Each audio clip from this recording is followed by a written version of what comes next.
Hello welcome back to my channel. So ಇವತ್ತು ಬಂದ್ಬಿಟ್ಟು ಆಫ್ಟರ್ನೂನಿಂದ blog start ಮಾಡ್ತಾ ಇದ್ದೀನಿ. ಸೊ ಇವತ್ತು ದಾವಣಗೆರೆಯಲ್ಲಿ ರೊಟ್ಟಿ ಹಬ್ಬ ಮಾಡ್ತಿದ್ದಾರೆ. ಒಬ್ಬೊಬ್ಬರು ಒಂದೊಂದು ದಿನ ಮಾಡ್ತಾಯಿದ್ದಾರೆ. ನಿನ್ನೆಲ್ಲ ರೊಟ್ಟಿ ಹಬ್ಬ ಮಾಡಿದ್ದಾರೆ, ಕೆಲವರು ಇವತ್ತು ಮಾಡ್ತಿದ್ದಾರೆ. ಕೆಲವರಲ್ಲಿ ನಾವು ಕೂಡ ಇವತ್ತು ಮಾಡ್ತಾಯಿದ್ದೀವಿ. ಸೊ ನಾಳೆ ಹಾಲು ಹಾಕ್ತಾಯಿದ್ದೀವಿ. ಸೊ ಕೆಲವರು ಇವತ್ತೇ ಹಾಲು ಹಾಕ್ತಾಯಿದ್ದಾರೆ. ಸೊ ಇವತ್ತು ನಾವೆಲ್ಲ ಏನು ರೊಟ್ಟಿ ಹಬ್ಬಕ್ಕೆ ಏನು ಪಲ್ಯ ಮಾಡ್ತೀವಿ ಏನು ಅಂತೆಲ್ಲ ನಿಮ್ಗೆ ತಿಳಿಸ್ಕೊಡ್ತೀನಿ, ಓಕೆನಾ? ಬನ್ನಿ. ಆ್ಯಕ್ಚುಲಿ ನಮ್ಮ ಸೈಡ್ ಬಂದ್ಬಿಟ್ಟು ಹಾಲು ಹಾಕ್ಲಿಕ್ಕೆ ನಾವು ಹೋಳ್ಗೆ ಎಲ್ಲ ಮಾಡ್ತೀವಿ, ಬಟ್ ಇವ್ರು ಹೋಳ್ಗೆ ಏನು ಮಾಡಲ್ಲ. ಇವ್ರದ್ದು ಇದು ಇರುತ್ತಲ್ವ, ಉಂಡೆ ಎಲ್ಲ ಕಟ್ತಾರೆ. ಅಂದರೆ ಶೇಂಗಾ ಉಂಡೆ, ಕಡಲೆ ಉಂಡೆ, ಮತ್ತು ಏನು ಅಕ್ಕಿದು ಉಂಡೆ, ಮತ್ತು ಏನೋ ವೆರೈಟಿ ಉಂಡೆಗಳು ಕಟ್ಟಿ ಅವ್ರು ಹಬ್ಬ ಮಾಡ್ತಾರೆ. ಸೊ ಇವತ್ತು ಏನೇನೆಲ್ಲ ಮಾಡ್ತೀವಿ ನಮ್ಮ ಮನೇಲಿ ಅಂತ ನಿಮಗೆ ತೋರಿಸ್ಕೊಡ್ತೀನಿ, ಬನ್ನಿ. ಅನ್ಫಾರ್ಚುನೇಟ್ಲಿ ರೊಟ್ಟಿ ಹಬ್ಬದ ವೀಡಿಯೋಸ್ ಎಲ್ಲ ಡಿಲೀಟ್ ಆಗಿದೆ, ಬಟ್ ಸ್ಟೋರೇಜ್ ಫುಲ್ ಅಂತ ಬರ್ತಾಯಿತ್ತು. ಸೊ ಅದರಲ್ಲಿ ಡಿಲೀಟ್ ಮಾಡಿಬಿಟ್ಟಿದ್ದೀನಿ ನಾನೇ. ಸೊ ಅದು ಪರ್ಮನೆಂಟ್ ಡೇಟಲ್ಲಿ ಆಗಿರೋದ್ರಿಂದ ಅದು ರಿಕವರಿ ಆಗಿಲ್ಲ. ಸೊ ನೆಕ್ಸ್ಟ್ ಡೇಯಿಂದ ಬ್ಲಾಗ್ ಕಂಟಿನ್ಯೂ ಮಾಡ್ತಾಯಿದ್ದೀನಿ. ಸೊ ಇದು ಆ್ಯಕ್ಚುಲಿ ಬಂದ್ಬಿಟ್ಟು ಹಾಲು ಹಾಕ್ತೀವಲ್ಲ ಆ ದಿನದ್ದು. ಇವ್ರು ಹೆಂಗೆ ಅಂತ ಹೇಳಿದ್ರೆ, ಮನೆಯಲ್ಲೂ ಕೂಡ ಅವ್ರ ಮನೇಲಿ ಏನಾದರೂ ಶಿವಂದು ಇದು ಆವಿಂದಿತ್ತು ಅಂತ ಹೇಳಿದರೆ, ಮೂರ್ತಿ ಇತ್ತು ಅಂತ ಹೇಳಿದ್ರೆ ಅದಕ್ಕೂ ಕೂಡ ಮನೆಯಲ್ಲೂ ಹಾಲು ಹಾಕ್ಕೊಂಡು, ಸೊ ಅವನ್ನ ರೆಗ್ಯುಲರಾಗಿ ಎಲ್ಲ ಹಾಲು ಹಾಕ್ತಿರ್ತಾರಲ್ಲ ಅಲ್ಲೂ ಹಾಕ್ತಾರೆ. ಸೊ ಇಲ್ಲಿ ನಮ್ಮಮ್ಮ ಬಂದ್ಬಿಟ್ಟು ಅದನ್ನೆಲ್ಲ ಇಟ್ಬಿಟ್ಟು ರೆಡಿ ಮಾಡಿಬಿಟ್ಟು ಹಾಲು ಹಾಕ್ತಾಯಿದ್ದಾರೆ. ನಾವು ಕೂಡ ಇಲ್ಲಿ ಮನೇಲಿ ಹಾಲು ಹಾಕ್ಕೊಂಡು ಸೊ ರೆಡಿ ಆಗಿಬಿಟ್ಟು ಇಲ್ಲಿ ಇದಿದೆ, ಅಮ್ಮನ ಕಟ್ಟೆ ಇದೆ. ಸೊ ಅಲ್ಲಿಗೆ ಹೋಗ್ತೀವಿ. ಬನ್ನಿ ಮರದ ಹತ್ರ ಇದೆ, ಉತ್ತಪ್ಪನ ಕಲ್ಲಿದೆ. ಸೊ ಅದಕ್ಕೆ ಹೋಗ್ಬಿಟ್ಟು ಸೊ ನಾನು ಈ ರೀತಿ ರೆಡಿಯಾಗಿದ್ದೆ.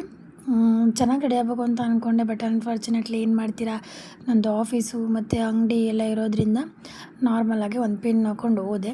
ಸೊ ಇದೇ ಇರಲಿ ಸದ್ಯಕ್ಕೆ ಅಂತ ಅಂದ್ಬಿಟ್ಟು. ಆ್ಯಕ್ಚುಲಿ ಡ್ರೆಸ್ ಹಾಕ್ಕೊಂಡಿದ್ದೆ, ಕಾನ್ಸೆಪ್ಟ್ ಇರಲಿಲ್ಲ ಸ್ಯಾರಿ ಉಡಬೇಕು ಅಂತ ಅಂದ್ಬಿಟ್ಟು. ಬಟ್ ಆದರೆ ಅದೇ ಔಟ್ಸೈಡ್ ಹೋಗ್ತೀನಿ ಮತ್ತು ದೇವ್ರಿಗೆ ಪೂಜೆ ಮಾಡೋದಲ್ವ, ನಮ್ಮ ಶಾಸ್ತ್ರದ ಪ್ರಕಾರ ಸ್ಯಾರಿ ಉಟ್ರೇ ಚೆಂದ. ಅದಕ್ಕೆ ನಾನು ಓಕೆ ಸ್ಯಾರಿನೇ ಉಡೋಣ ಅಂತೇಳ್ಬಿಟ್ಟು ಸ್ಯಾರಿ ಎಲ್ಲ ಉಟ್ಕೊಂಡು ಹೋದೆ. ನನಗೆ ಆ್ಯಕ್ಚುಲಿ ಇದು ಬೆಂಗಳೂರಲ್ಲಿ ತೊಗೊಂಡಿದ್ದ ಸ್ಯಾರಿ, ನಂಗೆ ತುಂಬ ಇಷ್ಟವಾದ ಸ್ಯಾರಿ ಅಂತಲೇ ಹೇಳ್ಬೋದು. ಸೊ ಹಾಗೆಯೇ ಇಲ್ಲಿ ಬಂದ್ಬಿಟ್ಟು ಎಲ್ಲ ನೀಟಾಗಿ ತೊಳ್ಕೊಂಡು ಅದಕ್ಕೆಲ್ಲನೂ ನೀಟಾಗಿ ಬನ್ನಿ ಮರಕ್ಕೆ ಮತ್ತು ಉತ್ತಪ್ಪನಿಗೆ ಸೊ ಎಲ್ಲದಕ್ಕೂ ಅರಿಶಿನ ಕುಂಕುಮ ಎಲ್ಲ ಇಟ್ಟು, ಮತ್ತು ನಾವೇನು ತೊಗೊಂಡೋಗಿರ್ತೀವಲ್ಲ ಅಡಿಕೆ ಎಲೆ, ಮತ್ತು ಅದಕ್ಕೆ ಇದನ್ನು ಹಳ್ಳು ಹುರಿದಿರ್ತೀವಿ, ಹಳ್ಳು, ಮತ್ತು ಹಾಗೆಯೇ ಅಕ್ಕಿ ಉಂಡೆ ಮತ್ತು ಎಳ್ಳುಂಡೆ, ಇದೇ ಇದಕ್ಕೆ ಶ್ರೇಷ್ಠ ಅಂತೆ. ಸೊ ಮತ್ತು ಹಾಲು ತುಪ್ಪ ಇದನ್ನೆಲ್ಲ ತೊಗೊಂಡೋಗಿದ್ವಿ. ಆ್ಯಕ್ಚುಲಿ ಇವ್ರು ಬಂದ್ಬಿಟ್ಟು ಏನು ಹೋಳ್ಗೆ ಪಳ್ಗೆ ಆ ಥರ ಏನು ಮಾಡಲ್ಲ. ನಮ್ಮ ಸೈಡ್ ನಾವು ಉತ್ತಪ್ಪನ ಹಬ್ಬ ಅಂತ ಹಾಲು ಹಾಕ್ತೀವಿ ಅಂತ ಹೇಳಿದರೆ, ಸೊ ಹೋಳ್ಗೆ, ಅನ್ನ, ಸಾಂಬಾರು, ಪಲ್ಯ, ಕೋಸಂಬರಿ, ಚಕ್ಲಿ, ಶೆಣ್ಗೆ ಈ ರೀತಿ ಎಡೆ ಎಲ್ಲ ಮಾಡಿಕೊಂಡು, ಸೊ ಅದು ದೇವ್ರ ಹತ್ರ ಇರೋ ಹತ್ರ ತೊಗೊಂಡೋಗಿ, ಸೊ ಅದಕ್ಕೆ ನೂಲು ಅಂತ ಎಲ್ಲ ಮಾಡ್ಕೊತೀರ. ಹಳ್ಳಿ ಸೈಡೆಲ್ಲ ಗೊತ್ತಿರುತ್ತೆ, ನೂಲು ಎಳೆ ಅಂತೇಳ್ಬಿಟ್ಟು ಮಾಡ್ಕೊಂಡು ಅದ್ರ ಮೇಲೆಲ್ಲ ಹಾಕ್ತೀವಿ. ಸೊ ಇಲ್ಲಿ ಆ ಥರ ಏನಿರಲಿಲ್ಲ ನಮ್ಮ ಈ ದಾವಣಗೆರೆ ಸೈಡಲ್ಲಿ. ಅಂದರೆ ಒಬ್ಬೊಬ್ಬರು ಒಂದೊಂದು ಥರ ಶಾಸ್ತ್ರ ಮಾಡ್ತಾರೆ. ನಮ್ಮ ಮನೆ ಸೈಡಲ್ಲಿ ಆ ಥರ ಇರಲಿಲ್ಲ. ನಾರ್ಮಲಾಗಿ ಸ್ವಲ್ಪ ಎಡೆ ಮಾಡಿಕೊಂಡು ಏನು ತೊಗೊಂಡೋಗಿರ್ತೀವಲ್ಲ ಎಲ್ಲ ಏನೋ ಬಾಗಿನ ಕೊಡಲಿಕ್ಕೆ ಅಂತೇಳ್ಬಿಟ್ಟು ಅಂತಂದರೆ ಉಡಿ ತುಂಬಲಿಕ್ಕೆ ಅಂತೇಳ್ಬಿಟ್ಟು ಅಡಿಕೆ ಮತ್ತು ಎಲೆ, ಬಾಳೆಹಣ್ಣು ಮತ್ತು ಉತ್ತುತ್ತಿ, ಹಾಗೆಯೇ ಅಕ್ಕಿ ಉಂಡೆ ಮತ್ತು ಎಳ್ಳುಂಡೆ ಇಟ್ಬಿಟ್ಟು ಪೂಜೆ ಮಾಡಿಬಿಟ್ಟು ಬಾಗಿನ ಕೊಡ್ತೀವಿ. ಸೊ ನೆಕ್ಸ್ಟ್ ಅದೆಲ್ಲ ಆಯಿತು. ಬಟ್ ಅಂಗಡಿಗೆ ಹೋದ್ವಿ, ನಂಗೆ ಫುಲ್ಲು ಟೇಸ್ಟ್ವಾಗಿಬಿಟ್ಟಿತ್ತು. ಸೊ ಮತ್ತೆ ಪಾರ್ಸೆಲ್ ತರೋದಿತ್ತು, ನನ್ನದೊಂದು ರಿಟರ್ನ್ ಗಿಫ್ಟಿನ ಪಾರ್ಸೆಲ್ ಬರೋದಿತ್ತು. ಸೊ ಹಂಗಾಗಿ ಇಲ್ಲೇ ಏನಾದ್ರು ತಿನ್ಕೊಂಡು ಹೋದ್ರಾಯ್ತು ಅಂತ ಅಂದ್ಬಿಟ್ಟು, ಸೊ ಅಲ್ಲೇ ಆಹಾರ 2000ಅಲ್ಲಿ ಅವತ್ತು ಆಫರ್ ನಡೀತಾ ಇತ್ತು. ಸೊ 99 ರುಪೀಸ್ಗೆ ಏನು ಕಾಂಬೋ ಇತ್ತು. ಸೊ ತುಂಬ ಚೆನ್ನಾಗಿತ್ತು. ನಮ್ಮ ಮನೆಯವರು ಯಾವುದೋ ಒಂದು ಸೆಲೆಕ್ಟ್ ಮಾಡೋ ಅಂತ ಹೇಳ್ಬಿಟ್ಟು ಅದ್ರಲ್ಲಿ 99 ರುಪೀಸ್ ಒಂದು ಕಾಂಬೋ ಆರ್ಡ್ರ್ ಮಾಡಿದೆ. ತುಂಬ ಅಂದರೆ ತುಂಬ ಚೆನ್ನಾಗಿತ್ತು ಆಯಿತಾ. ಇದು ರೋಲ್ ಬಂದುಬಿಟ್ಟು, ಬಟ್ ಅದು ವರ್ತ್ ಅಂತಲೇ ಹೇಳ್ಬೋದು 99 ರುಪೀಸಿಗೆ. ಸೊ ಒಂದು ರೋಲ್ ಇತ್ತು, ಹಾಗೆಯೇ ಪಾನಿಪುರಿ ಇತ್ತು, ಮತ್ತು ಏನೋ ಒಂದು ಬಂದುಬಿಟ್ಟು ಏನೋ ಮ್ಯಾಂಗೋದು ಜ್ಯೂಸ್ ಇತ್ತು, ಜ್ಯೂಸ್ ವಿತ್ ಐಸ್ ಕ್ರೀಮ್ ಇತ್ತು, ಅಂದರೆ ಫಲ್ಲೂದ. ಅದು ತುಂಬ ಚೆನ್ನಾಗಿತ್ತು. ನಮ್ಮ ಮನೆಯವ್ರು ಮತ್ತೆ ಎಕ್ಸ್ಟ್ರಾ ಅಂತ ಅಂದ್ಬಿಟ್ಟು ನಾನು ಐಸ್ ಕ್ರೀಮ್ ಅಂತ ಹೇಳಿದ್ದನ್ನು ಗಡ್ಬಡ್ಡೇನೋ ತೊಗೊಂಬಂದಿದ್ರು. ಸೊ ಅದೂ ಕೂಡ ಅಷ್ಟೇ ತುಂಬ ಚೆನ್ನಾಗಿತ್ತು. 99 ರುಪೀಸಿಗೆ ವರ್ತ್ ಅಂತಲೇ ಹೇಳ್ಬೋದು. ಒಂದು ಐಸ್ ಕ್ರೀಮು ಮತ್ತು ಹಾಗೆಯೇ ಒಂದು ಏನೋ ಪಾನಿಪುರಿ ಮತ್ತು ಒಂದು ರೋಲು, ಸೊ ಇಷ್ಟಿಗೆ 99 ರುಪೀಸ್. ಆಮೇಲೆ ಟೇಸ್ಟು ಕೂಡ ಅಷ್ಟೇ, ಟೇಸ್ಟು ಕೂಡ ಮಸ್ತಾಗಿತ್ತು. ಆ್ಯಕ್ಚುಲಿ ನಮಗೆ ಪಾನಿಪುರಿ ಮತ್ತು ಇನ್ನೊಂದು ಅವರೇನೋ ಜ್ಯೂಸು ಮತ್ತು ರೋಲ್ ತಿನ್ನಲಿಕ್ಕೆ ಆಲ್ಮೋಸ್ಟ್ ಹೊಟ್ಟೆ ಎಲ್ಲ ತುಂಬಿತ್ತು. ಸುಮ್ಮನೆ ಐಸ್ ಕ್ರೀಮು ತಿನ್ಲಿಕ್ಕೆ ಆಗ್ತಿರಲಿಲ್ಲ, ವೇಸ್ಟ್ ಆಗುತ್ತೆ ಅಂತ ಹೇಳ್ಬಿಟ್ಟು ಪಾಪುಗಾರ ತೊಗೊಂಡೋಗೋಣ, ಇದನ್ನು ಪ್ಯಾಕ್ ಮಾಡಿಕೊಡಿ ಅಂತ ಅಂದ್ವಿ. ಸೊ ಅವರು ಪ್ಯಾಕ್ ಮಾಡಿಕೊಡಲಿಕ್ಕೆ ಆಗಲ್ಲ ಅಂತ ಅಂದರು. ನಾವು ಎಕ್ಸ್ಟ್ರಾ ಪೇ ಮಾಡ್ತೀವಿ, ಪ್ಯಾಕ್ ಮಾಡಿಕೊಡಿ ಅಂದ್ವಿ. ಸೊ ಅವರು ಕೊಡಲಿಕ್ಕಾಗಲ್ಲ ಅಂತಂದರು. ಹೋಗಲಿ ಬಿಡಿ, ಇಲ್ಲೇ ತಿನ್ಕೊಂಡು ಹೋದ್ರಾಯಿತು ಅಂದು ಮತ್ತು ಅದನ್ನು ಕೂಡ ತಿನ್ಲಿಕ್ಕೆ ಸ್ಟಾರ್ಟ್ ಮಾಡಿದ್ವಿ. ತುಂಬ ಅಂದರೆ ತುಂಬ ಚೆನ್ನಾಗಿತ್ತು. ನೋಡಿ ಯಾರಾದರೂ ಮನೆಗೆ ಹಬ್ಬ ಮಾಡಿಬಿಟ್ಟು ಹೊರಗಡೆ ಬಂದು ತಿಂತಿದ್ರೆ ಅಂದರೆ ನಾವೇ ಇರಬೇಕಂತ ಅನ್ಸುತ್ತೆ. ಏನು ಮಾಡೋದು, ಟೈಮ್ ಆಗೈತಲ್ವಾ, ಇವಾಗ ಎಲ್ಲೆಲ್ಲ ಆಗುತ್ತೆ ಅಲ್ಲೆಲ್ಲಿ ತಿನ್ಕೊಂಬಿಡ್ಬೇಕು, ಮನೆಗೆ ತಿನ್ನಬೇಕು ಅಂತ ಕೂತ್ಕೊಂಡ್ರೆ ಆಗೋಲ್ಲ. ಸೊ ಅವ್ರೇನು ಪ್ಯಾಕ್ ಮಾಡಿಕೊಡ್ಲಿಲ್ಲ ಅನ್ನೋದಕ್ಕೆ ನಮ್ಮ ಮನೆಯವರೇ ಗಡಗಡ ಹೋಗ್ಬಿಟ್ಟು ಕೆಳಗಡೆಗೆ ಪಾಪಗೊಂದು ಐಸ್ ಕ್ರೀಮ್ ತೊಗೊಂಡು ಬಂದರು. ಸೊ ಯಾರಿಗೆ ಮಿಸ್ ಮಾಡಿದ್ರು ಅವ್ರ ಮಗಂಗೆ ಮಾತ್ರ ಮಿಸ್ ಮಾಡಲ್ಲ. ಸೊ ಆ ರೀತಿ ನಮ್ಮ ಮನೆಯವರು. Hi hello welcome back to my channel. So morning ಇಂದ ವಿಡಿಯೋ ಮಾಡಿನಿ. ಇದು ಅಂಗಡಿಯಿಂದ ಕಂಟಿನ್ಯೂ ಬ್ಲಾಗ್ ಆಗಿರುತ್ತೆ. ಸೊ ಇಲ್ಲಿ ಪೂಜೆ ಮಾಡಿರ್ಲಿಲ್ಲ. ಸೊ ಪೂಜೆ ಮಾಡ್ಬಿಟ್ಟು ಸೊ ನಂದು ಸ್ವಲ್ಪ ಐಟಮ್ ಬರೋದಿತ್ತು. ಒಂದು ಐಟಮ್ ಬಂದಿದೆ ಡಿಸ್ಪ್ಯಾಚಿಂಗಿಗೆ. ಸೊ ಅದನ್ನೆಲ್ಲ ಒಂದ್ಸಲ ರೀಚೆಕ್ ಮಾಡ್ಬಿಟ್ಟು ನಾನು ಡಿಸ್ಪ್ಯಾಚ್ ಮಾಡ್ತೀನಿ. ಸೊ ಯಾರಿಗಾದ್ರೂ ಡೀಟೇಲ್ಸ್ ಬೇಕು ಅಂತ ಕೇಳಿದ್ರೆ ನಾನು ನಿಮಗೆ ಯೂಟ್ಯೂಬ್ ಅಲ್ಲಿ ಎಕ್ಸ್ಪ್ಲೇನ್ ಮಾಡಿರ್ತೀನಿ, ನಿಮಗೆ ಕೇಳ್ಕೊಳ್ಳಿ, ಓಕೆನಾ? ಸೊ ಯೂಟ್ಯೂಬ್ ಎಲ್ಲ ನಂದು ಚಾನಲ್ ಯಾರು ಸಬ್ಸ್ಕ್ರೈಬ್ ಆಗಿರ್ತಾರೆ ಅವ್ರಿಗೆ ಇನ್ಫಾರ್ಮೇಶನ್ ಸಿಗುತ್ತೆ. ಸೊ ನೋಡಿ, ಮಾರ್ನಿಂಗು ಮನೆಯೆಲ್ಲ ಪೂಜೆ ಗೀಜೆ ಆಗಿರೋದ್ರಿಂದ ಲೇಟ್ ಆಗಿತ್ತು. ಸೊ ಮಧ್ಯಾಹ್ನ ಆಗಿತ್ತಲ್ವ, ಹಾಗಾಗಿ ಬಂದು ಅಂಗಡೀಲಿ ಪೂಜೆ ಮಾಡಿರಲಿಲ್ಲ. ಈವ್ನಿಂಗ್ ಬಂದ್ಬಿಟ್ಟು ಮಾಡೋಣ ಅಂತ ಅಂದ್ಬಿಟ್ಟು ಸೊ ಐಟಮ್ ಎಲ್ಲ ತರಕ್ಕೆ ಹೋಗಿದ್ವಲ್ಲ. ಸೊ ಒಂದೇ ಸಲಕ್ಕೆ ತೊಗೊಂಬಂದಾದ್ಮೇಲೆ ಸಂಜೆ ಐಟಮ್ಗೂ ಮತ್ತು ಅಂಗಡಿದು ಪೂಜೆ ಮಾಡಿದ್ರಾಯಿತು. ಮತ್ತು ಇವಾಗೇನು 12:30 1 ಗಂಟೆ ಆಗಿತ್ತು ಆಲ್ಮೋಸ್ಟ್ ನಾವು ಅಂಗಡಿ ರೀಚ್ ಆದಾಗ, ಮನೆ ಪೂಜೆ ಮುಗಿಸ್ಕೊಂಡು. ಸೊ ಹಾಗಾಗಿ ಪೂಜೆ ಮಾಡಿರಲಿಲ್ಲ. ಸೊ ಈವ್ನಿಂಗು ಎಲ್ಲ ಪೂಜೆ ಮಾಡಿಕೊಂಡು ನನ್ನ ಐಟಮ್ ಕೂಡ ಬಂದಿತ್ತು. ಆ್ಯಕ್ಚುಲಿ ಏನಂತ ಹೇಳಿದರೆ ಇದು ನನಗೆ ಡೈರೆಕ್ಟು ಡೀಲರ್ ಗೊತ್ತಿರಲಿಲ್ಲ. ಬಾಕ್ಸ್ ಆರ್ಡರ್ ಮಾಡ್ಕೊಂಡಿದ್ರು ಕಾಂಬೋ ಆಫರ್ ಆಗಿ.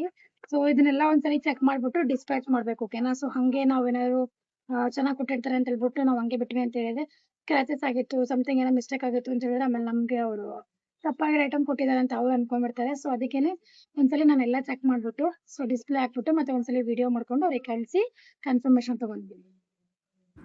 ಸೊ ಹಾಗೆಯೇ ತಂದಿದ್ದ ಐಟಮ್ನೆಲ್ಲ ಒಂದ್ಸಲ ರೀಚೆಕ್ ಮಾಡಿ ಸೊ ಆಮೇಲೆ ಯಾವುದ್ಯಾವ್ದು ಐಟಮ್ ಬಂದಿದೆ, ಎಷ್ಟೆಷ್ಟು ಬಂದು ಕ್ವಾಂಟಿಟಿ ಬಂದಿದೆ ಅಂತ ಹೇಳ್ಬಿಟ್ಟು ಚೆಕ್ ಮಾಡ್ತಿದ್ದೀನಿ. ಬಟ್ ಆದರೆ ಈ ಬಿಸ್ನೆಸ್ಸು ಸ್ಟಾರ್ಟ್ ಮಾಡಬೇಕಾದ್ರೆ ತುಂಬ ಸ್ಮಾಲ್ ಅಮೌಂಟ್ ಅಂತಲೇ ಹೇಳ್ಬೋದು. ಸ್ಮಾಲ್ ಅಮೌಂಟಿಂದ ಸ್ಟಾರ್ಟ್ ಮಾಡಿದ್ದು. ಆ್ಯಕ್ಚುಲಿ ನಾನು ಅದು ಐಟಮ್ ಹೋಗುತ್ತಾ ಇಲ್ವಾ, ಸೊ ನಮಗೆ ಲಾಸ್ ಆಗುತ್ತೇನೋ, ಹೋಗ್ಲಿ ಬಿಡು ಅಂಗಡಿ ಇದೆಯಲ್ಲ, ಆನ್ಲೈನಲ್ಲಿ ಹೋಗಿಲ್ಲ ಅಂದರೆ ಆಫ್ಲೈನಲ್ಲಿ ಹೋಗುತ್ತೆ, ಏನೇನೋ ಎಷ್ಟೊಂದು ಥಾಟು ಯೋಚನೆ ಎಲ್ಲ ಮಾಡಿ ಸೊ ಫೈನಲಿ ಇಲ್ಲ, ಏನಾದರೂ ಮಾಡೋಣ ಬಿಡು, ಇದೇನು ಎಕ್ಸ್ಪೈರಿ ಆಗೋವಂಥ ಐಟಮ್ಸ್ ಎಲ್ಲ. ಸೊ ನನ್ನಿಂದ ಏನಾಗುತ್ತೆ, ಅದು ನನಗೆ ಆ್ಯಕ್ಚುಲಿ ಸೋಷಿಯಲ್ ಮೀಡಿಯಾದಲ್ಲಿ ಯೂಸ್ ಮಾಡಬೇಕು ಅದನ್ನು ಅಂತ ನಂಗೆ ತುಂಬ ಇಷ್ಟ. ಸೊ ನಂಗೆ ಅದರಲ್ಲೇ ಜಾಸ್ತಿ ಇಂಟ್ರೆಸ್ಟ್ ಇರೋದು. ಇವಾಗ ಹೆಂಗೆ ಒಬ್ಬೊಬ್ಬರಿಗೆ ಮೇಕಪ್ ಇಷ್ಟ ಇರುತ್ತೆ, ಒಬ್ಬರಿಗೆ ಕುಕ್ಕಿಂಗ್ ಇಷ್ಟ ಇರುತ್ತೆ, ಆ ರೀತಿ ನನಗೆ ಸೋಷಿಯಲ್ ಮೀಡ್ಯಾದಲ್ಲಿ ಇಷ್ಟ. ಸೊ ಬೇರೆಯವ್ರು ಯಾರು ಏನು ಅನ್ಕೊತಾರೋ ಅನ್ನೋ ಥರನ ಇದನ್ನು ಸ್ಟಾರ್ಟ್ ಮಾಡಿದ್ದು. ಬಟ್ ಆ್ಯಕ್ಚುಲಿ ನಿಜ ಹೇಳ್ಬೇಕಂತ ಹೇಳಿದ್ರೆ ಸ್ಟಾರ್ಟಿಂಗ್ ನಾನು ತುಂಬ ಮುಜುಗರ ಪಡ್ತಿದ್ದೆ, ಕೆಲವೊಂದು ಟೈಮ್ ಈಗೂ ಪಡ್ತೀನಿ. ಸೊ ಇದು ಮತ್ತೆ ಇದೆಲ್ಲ ಬಂದ್ಬಿಟ್ಟು ಡಿಸ್ಪ್ಯಾಚಿಂಗೇನೆ. ಸ್ವಲ್ಪ ಒಂದ್ಸಲಿ ಚೆಕ್ ಮಾಡ್ಬಿಟ್ಟು ಡಿಸ್ಪ್ಯಾಚ್ ಮಾಡ್ತಿದೀವಿ. ಸೊ ಇವಾಗ ಅದೇ ಅವ್ರಿಗೆ ಫೋಟೋ ಕಳಿಸಿ ಅಂತಾನಿದ್ರೆ ಇಟ್ಟು ಫೋಟೋ ಕಳಿಸ್ತಾ ಇದ್ವಿ. ನಮ್ದು ಇನ್ಸ್ಟಾಗ್ರಾಮಿಗೆ ಒಂದು ಇದು ಬೇಕಲ್ವಾ, ಸೊ ಹಂಗಾಗಿ ಇವಾಗ ನಾನು ವೀಡಿಯೋಸ್ ಪೋಸ್ಟ್ ಮಾಡಿದಾಗ ನನಗೆ ಬರ್ತಾ ಇರೋವಂಥ ಎನ್ಕ್ವೈರೀಸು, ಆರ್ಡರ್ಸು ಇದನ್ನೆಲ್ಲ ನೋಡ್ತಾ ಇದ್ದರೆ ಸೊ ಯಾರು ಏನಾದರೂ ಅಂದ್ಕೊಳ್ಳಿ, ನಾವು ಮಾಡಬೇಕಪ್ಪ ಅನ್ನೋದು ನಂಗೆ ಇವಾಗ ಅನಿಸುತ್ತೆ. ಒಂದೊಂದು ಟೈಮ್ ಆದರೂ ಅನಿಸುತ್ತೆ, ಅಯ್ಯೋ ಯಾರು ಏನು ಅನ್ಕೊತಾರೋ, ನನ್ನ ಫ್ರೆಂಡ್ಸ್ ಏನು ನೋಡ್ತಾರೋ, ನನ್ನ ಫ್ಯಾಮಿಲೀಸಲ್ಲಿ ಏನು ಇದು ಮಾಡ್ತಾರೋ, ಅಥವಾ ನಮ್ಮ ರಿಲೇಟಿವ್ಸ್ ಏನಂತಾರೋ, ಈ ಥರ ಎಲ್ಲ ಅನಿಸುತ್ತೆ. ಬಟ್ ಆಮೇಲೆ ಅನಿಸುತ್ತೆ ನಾವು ಚೆನ್ನಾಗಿದ್ರೆ ಅಲ್ವಾ ರಿಲೇಟಿವ್ಸು, ಫ್ಯಾಮಿಲಿ, ಫ್ರೆಂಡ್ಸ್ ಎಲ್ಲರೂ ಫಸ್ಟ್ ನಾವು ಚೆನ್ನಾಗಿರಬೇಕು, ನಾವು ಬೆಳಿಬೇಕು, ಆಮೇಲೆ ಎಲ್ಲರೂ. ಸೊ ಇದು ಬಂದುಬಿಟ್ಟು ಅದೇ ಇದು ಬಂದುಬಿಟ್ಟು ಜ್ಯುವೆಲರಿ ಬಾಕ್ಸ್ ಅಂತ ಹೇಳ್ಬಿಟ್ಟು ಆರ್ಡ್ರ್ ಮಾಡ್ಕೊಂಡಿದ್ರು. ಸೊ ಇದನ್ನೊಂದ್ಸಲ ಚೆಕ್ ಮಾಡಿಬಿಟ್ಟು ಮತ್ತು ಹಾಗೆಯೇ ವೀಡಿಯೋ ಮಾಡ್ಕೊಂಡ್ಬಿಟ್ಟು ಎಲ್ಲ ಕ್ವಾಲಿಟಿ ಎಲ್ಲ ಹೇಗಿದೆ ಅಂತ ಹೇಳ್ಬಿಟ್ಟು ಒಂದ್ಸಲ ವೀಡಿಯೋ ಮಾಡ್ಕೊಂಡ್ಬಿಡ್ತೀನಿ. ಸೊ ಈ ರೀತಿ ಮಾಡೋದ್ರಿಂದ ನನಗೂ ನೆಕ್ಸ್ಟು ಹೇಳಲಿಕ್ಕೆ ಮತ್ತು ಮೆಟೀರಿಯಲ್ ಎಲ್ಲ ಹೆಂಗಿದೆ ಅಂತ ಎಕ್ಸ್ಪ್ಲೇನ್ ಮಾಡಲಿಕ್ಕೂ ಕೂಡ ನನಗೂ ಯೂಸ್ ಆಗುತ್ತೆ. ಮತ್ತು ಇದೇ ರೀತಿಯೇ ಸೊ ಇದು ಸ್ಮಾಲಲ್ಲಿ ಸ್ಟಾರ್ಟ್ ಮಾಡಿದ್ದು. ನಿಜ ಹೇಳ್ಬೇಕಂದ್ರೆ ಎಷ್ಟು ನಮ್ಗೆ ಇದರಿಂದ ಯೂಸ್ ಆಗಿದೆ ಸೋಷಿಯಲ್ ಮೀಡ್ಯಾದಿಂದ ಅಂತಂದರೆ, ನಾನು ಎಲ್ಲರಿಗೂ ಹೇಳೋದು ಇಷ್ಟೇ, ನಿಮ್ಗೆ ಏನಾದರೂ ಕೆಲಸ ಮಾಡಬೇಕಂತ ಇಂಟ್ರೆಸ್ಟ್ ಇರ್ತದೆ ದಯವಿಟ್ಟು ಸ್ಟಾರ್ಟ್ ಮಾಡಿ, ಡಿಲೇನೇ ಮಾಡೋಕ್ಕೆ ಹೋಗಬೇಡಿ. ಸೊ ಎಷ್ಟು ನಾವು ಬೇಗ ಸ್ಟಾರ್ಟ್ ಮಾಡ್ಕೊತೀವಿ ಸೊ ನಮಗೆ ಅಲ್ಲಿಂದ ಬೆನಿಫಿಟ್ ಇದೆ. ನಿಮ್ಮ ಮನೇಲಿ ಎಷ್ಟಾದ್ರೂ ದುಡೀಲಿ, ಮಾವಂದಾದರೂ ಇರಲಿ, ಅತ್ತೆದಾದರೂ ಇರಲಿ, ಅಥವಾ ಗಂಡಂದಾದರೂ ಇರಲಿ, ಬಟ್ ನಾವೇನು ಮಾಡ್ತೀವಿ ಅನ್ನೋದು ತುಂಬ ಇಂಪಾರ್ಟೆಂಟ್ ಆಗಿರುತ್ತೆ. ನನಗೆ ಕೇಳಿದರೆ ನಾವೇನು ಮಾಡ್ತೀವಿ ಅನ್ನೋದು ನನಗೆ ತುಂಬ ಇಂಪಾರ್ಟೆಂಟು. ಸೊ ಅದಕ್ಕೆ ಯಾರ್ದು ಏನಾದರೂ ಇರಲಿ ಅಂದ್ಬಿಟ್ಟು ನನ್ನ ಎಫರ್ಟ್ ನಾನು ಹಾಕೇ ಹಾಕ್ತೀನಿ. ಸೊ ಅದನ್ನು ಮಾತ್ರ ನಾನು ಯಾವತ್ತೂ ಬಿಡೋಲ್ಲ. ಸೊ ನಂಗೆ ಅದೇನೋ ಕೆಲಸ ಮಾಡ್ತಿರಬೇಕು, ನಾನು ದುಡಿತಾ ಇರಬೇಕು, ಆವಾಗಲೇ ನಾನು ಫುಲ್ ಆ್ಯಕ್ಟಿವ್ ಆಗಿರೋದು. ಹಾಗಾಗಿ ನನಗಿದು ನಾನು ಪ್ರೊಫೆಷನಾಗಿ ತೊಗೊಂಡ್ಬಿಟ್ಟಿದ್ದೀನಿ. ಸೊ ನನಗೆ ಇದರಲ್ಲಿ ಇಂಟ್ರೆಸ್ಟು ಕೂಡ ಹೌದು. ಸೊ ಯಾರು ಏನಾದರೂ ಅಂದ್ಕೊಳ್ಳಿ, ನನ್ನ ದಾರಿಲಿ ನಾನು ನಡಿತೀನಿ. ಸೊ ಯಾರಿಗೆಲ್ಲ ಇಂಟ್ರೆಸ್ಟ್ ಇದೆ ಈ ಥರ ಬಿಸ್ನೆಸ್ ಮಾಡಬೇಕು ಅಂತೇಳ್ಬಿಟ್ಟು ದಯವಿಟ್ಟು ಸ್ಟಾರ್ಟ್ ಮಾಡಿ. ತುಂಬ ಅಂದರೆ ತುಂಬ ಚೆನ್ನಾಗಿದೆ, ತುಂಬ ಬೆನಿಫಿಟ್ ಆಗಿದೆ. ಆ್ಯಕ್ಚುಲಿ ಇದನ್ನು ಫೆಸ್ಟಿವಲ್ ಸೀಸನ್ಸಲ್ಲೇ ಜಾಸ್ತಿ ಸ್ಟಾರ್ಟ್ ಮಾಡಬೇಕು. ಆವಾಗ ಫೆಸ್ಟಿವಲ್ ಸೀಸನ್ಸ್ ಅಂದರೆ ಸ್ಟಾರ್ಟ್ ಮಾಡಿದ್ರೆ ಎನ್ಕ್ವೈರೀಸ್ ಬರುತ್ತೆ ಮತ್ತು ನಿಮಗೆ ರೀಚ್ ಆಗುತ್ತೆ. ಆಮೇಲೆ ನಿಮ್ಗೆ ಅದರಿಂದ ಪ್ರಾಫಿಟು ಕೂಡ ಚೆನ್ನಾಗಿ ಬರುತ್ತೆ. ಸೊ ಹಾಗಾಗಿ ಆಮೇಲೆ ನೋಡಿ ನಾವು ತಂದಿದ್ದ ಪ್ರಾಡಕ್ಟ್ನೆಲ್ಲ ಮತ್ತು ಯಾವ ಕೆಲಸನೂ ಕೂಡ ತುಂಬ ಈಸಿ ಇಲ್ಲ. ನಾವು ವಿಡಿಯೋ ಮಾಡಿ ಅಪ್ಲೋಡ್ ಮಾಡಿದಷ್ಟು ಈಸಿ ಇಲ್ಲ. ಆ ಕೆಲಸ ನಾವು ಮಾಡೋಕ್ಕೆ ಸ್ಟಾರ್ಟ್ ಮಾಡಿದ ಮೇಲೇ ನಮಗೆ ಆ ಕೆಲಸದ ಬಗ್ಗೆ ಗೊತ್ತಾಗೋದು.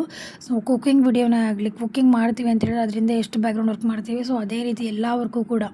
ಸೊ ನಾವು ಯಾವುದೇ ಕೆಲಸ ಈಸಿ ಅಂತ ಇಲ್ಲ, ಎಲ್ಲ ಕೆಲಸ ಕೂಡ ಕಷ್ಟ ಇರುತ್ತೆ. ಅದರಿಂದ ಎಫರ್ಟ್ ಹಾಕಲೇಬೇಕು. ಸೊ ವಿಡಿಯೋ ಮಾಡ್ತಿದ್ದೀವಿ ಅಂದ ತಕ್ಷಣ ಅದು ಜಸ್ಟ್ ವಿಡಿಯೋ ಮಾಡೋದು ಬಿಡೋದು ಅಂತೇನಲ್ಲ. ಅದು ಐಟಮ್ ತರಬೇಕು, ಕ್ವಾಲಿಟಿ ಚೆಕ್ ಮಾಡಬೇಕು, ಎಲ್ಲ ಹಾಕಬೇಕು. ಮತ್ತು ಸೊ ವಿಡಿಯೋಸ್ ಮಾಡಬೇಕು, ಎಡಿಟಿಂಗ್ ಮಾಡ್ಕೋಬೇಕು, ಮತ್ತು ಎಲ್ಲ ಎತ್ತಿಡಬೇಕು. ಆ್ಯಸ್ ಇಟ್ ಈಸ್ ಹೆಂಗಿತ್ತು ಸೊ ಆ ರೀತಿ ಪ್ಯಾಕಿಂಗ್ ಮಾಡಿಬಿಟ್ಟು ಎತ್ತಿಡಬೇಕು.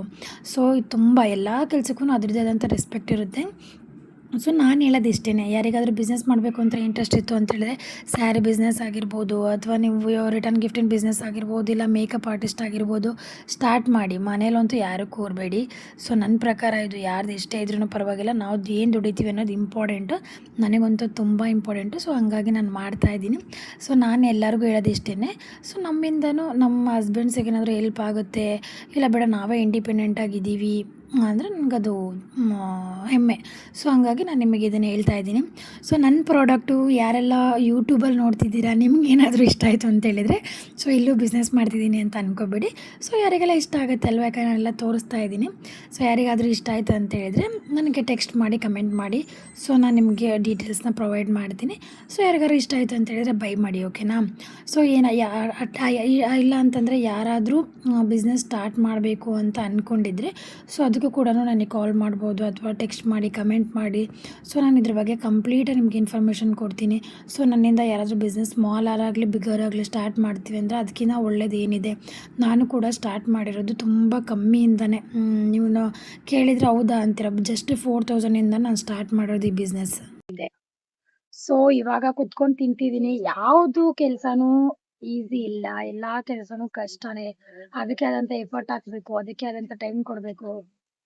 ಸೊ ಯಾರಿಗೆ ನಾನು ಹೇಳೋದೇನಂತ ಹೇಳಿದ್ರೆ, ಬಿಸ್ನೆಸ್ ಮಾಡೋರಿಗೂ ಅಷ್ಟೇ, ಇಲ್ಲ ವರ್ಕ್ ಮಾಡೋರಿಗೂ ಅಷ್ಟೇ, ಮನೇಲಿರೋರಿಗೂ ಅಷ್ಟೇ. ಮನೇಲಿರೋರಿಗೆ ಅವ್ರದ್ದಾದಂತ ಅವ್ರ ಕೆಲ್ಸಗಳು ಇರ್ತವೆ, ಮನೆ ಕೆಲಸ ಇತ್ತು. ವರ್ಕ್ ಮಾಡೋರಿಗೆ ಅವ್ರದ್ದು ಅಂತ ಇನ್ನ ಡಬಲ್ ಕೆಲಸಗಳು ಇರ್ತವೆ, ಆಯ್ತಾ. ಸೊ ಯಾರೇ ಆಗಿದ್ರು ಕೂಡ ನಿಮ್ ಕೆಲ್ಸದಲ್ಲಿ ಶ್ರದ್ಧೆ, ಭಕ್ತಿ ಎಲ್ಲ ತೋರ್ಸ್ಬಿಟ್ಟು ನಾವು ಏನಂತ ಪ್ರೂವ್ ಮಾಡ್ಕೋಬೇಕು. ಇಷ್ಟೆಲ್ಲ ಮಾಡ್ಕೊಂಡು ಇದೆಲ್ಲ ಮಾಡ್ತಿದ್ದೀನಿ. ನನಗೆ ಯಾರು ಅಪ್ರಿಶಿಯೇಟ್ ಮಾಡ್ಲಿ, ನಂಗೆ ಯಾರು ಏನಾದ್ರು ಇದನ್ನ ಹೇಳಿ ಅಂತಲ್ಲ. ಏನಪ್ಪಾ ಅಂತ ಹೇಳಿದ್ರೆ ನನ್ ಸೆಲ್ಫ್ ನನ್ಗೆ ನಾನ್ ಚೆನ್ನಾಗಿರ್ಬೇಕು ಅಂದ್ರೆ ಇವಾಗ ದುಡ್ಡೇ ಇಂಪಾರ್ಟೆಂಟ್. ದುಡ್ಡಿದ್ರೇನೆ ಎಲ್ಲ. ಸೊ ಅದಕ್ಕೇನೆ ಮನಿ ಅಪ್ಪಂದಾಗ್ಲಿ ಅಮ್ಮಂದಾಗ್ಲಿ ಅವ್ರದ್ದು ನಾವೇನ್ ಮಾಡ್ತೀವಿ ಅದು ನನಗೆ ತುಂಬಾ ಮುಖ್ಯ. ಅಪ್ಪಂದಿದೆ ಅಮ್ಮಂದಿದೆ ಅನ್ನೋದ್ಕಿಂತ ನಾವೇನ್ ಮಾಡ್ತೀವಿ ಅನ್ನೋದು ನನಗೆ ತುಂಬಾ ಮುಖ್ಯ. ನೋಡಿ ಎಷ್ಟೆಲ್ಲ ಅಳ್ಕೊಂಡಿದ್ದೀನಿ ಅಂತೇಳ್ಬಿಟ್ಟು ಈ ರೀತಿ ಎಲ್ಲ ನೋಡಿ ಚೆಕ್ ಮಾಡಿ ಕೊನೆಗೆ ಪ್ಯಾಕ್ ಮಾಡಬೇಕು. ಸೊ ಹೀಗೆಲ್ಲ ಇರುತ್ತೆ. ಸೊ ಇದು ನನ್ನ ಬ್ಲಾಗು. ಯಾರಿಗೆಲ್ಲ ಇಷ್ಟ ಆಯಿತು ದಯವಿಟ್ಟು ಸಬ್ಸ್ಕ್ರೈಬ್ ಮಾಡ್ಕೊಳ್ಳೋದನ್ನು ಮಾತ್ರ ಮರಿಬೇಡಿ. ಲಕ್ಷ್ಮೀ ಪೂಜಾರ್ ಬ್ಲಾಗ್ಸ್ಗೆ ಸಪೋರ್ಟ್ ಮಾಡಿ, ನಿಮ್ಮ ದಾವಣಗೆರೆ ಹುಡುಗಿಗೆ ಅಂತ ಕೇಳ್ಕೊತೀನಿ. ಸೊ ಇವತ್ತಿನ ಬ್ಲಾಗ್ ನಿಮಗೆಲ್ಲರಿಗೂ ಇಷ್ಟ ಆಯಿತು ಮತ್ತು ಹಾಗೆಯೇ ಖುಷಿಯಾಗಿದೆ ಅಂತ ಅಂದ್ಕೊತೀನಿ. ಸಬ್ಸ್ಕ್ರೈಬ್ ಮಾಡಿ. ಎಲ್ಲರಿಗೂ ಧನ್ಯವಾದಗಳು. Thank you.